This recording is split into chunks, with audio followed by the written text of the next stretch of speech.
The supervision at GUP was the best supervision I had out of all of the agencies that I was at.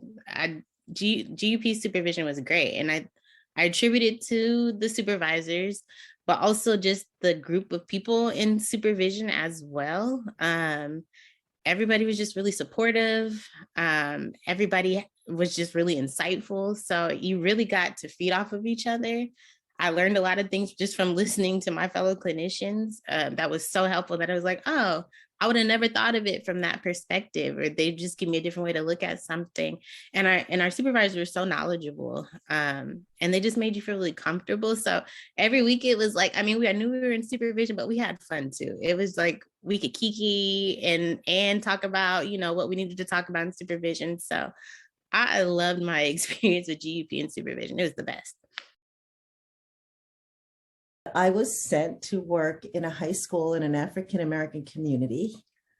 And that was just an amazing experience that I still think about, because first of all, I think when you get to be a certain age, it's a little terrifying to think of going to a high school, particularly a public high school in LA. But I think it really spoke to why GUP is so unique. Misha and the other founders had a program. I went in there like equipped with videos and some lesson plans, exercises, and it really expanded my idea of mental health. And I think it introduced a lot of kids to this idea that there are people in the world who are therapists, who are there to help you talk about your emotions and to care for you. So that was a really wonderful thing that GUP was doing, I think, expanding where mental health can take place. GUP wrapped its arms around me and pretty much taught me the much needed perspective around human behaviors, and giving me the theoretical background on why it is and why we are the way that we are, and pushing me to practice that in real time. And I feel that through supervision, we have some great supervisors. They have pushed me to kind of think in that lens that I wasn't getting in leadership and I wasn't getting in the current roles that I was pursuing. So yes, I think that GUP has done a great job at pushing that on me. The climate of GUP, of us having like the different, training modules about different topics that, again, in a more like a different compartmentalized setting for mental health, there's not enough focus, again, on what's happening in community.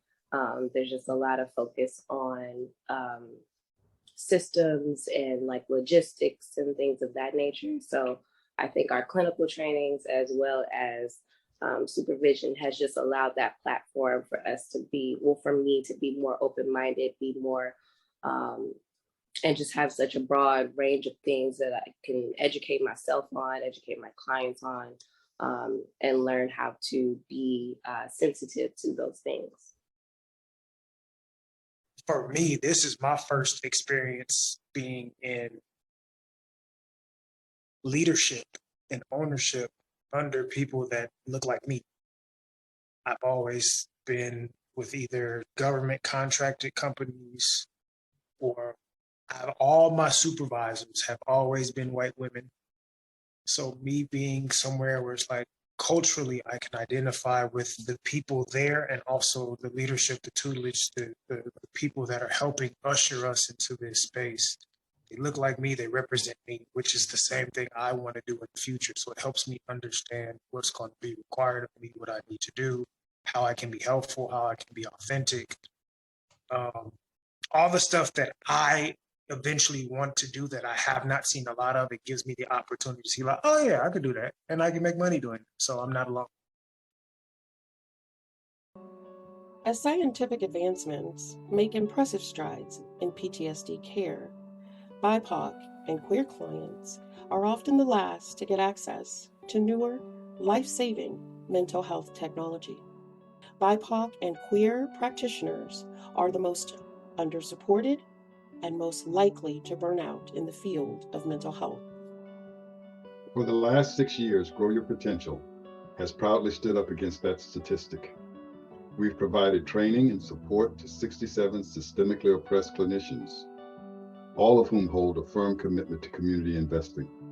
In these 6 years, we have provided 3,487 marginalized clients culturally competent mental health care. That's why we're asking for your support, so we can help more people with the quality care they deserve. Donate and share to help us make an impact.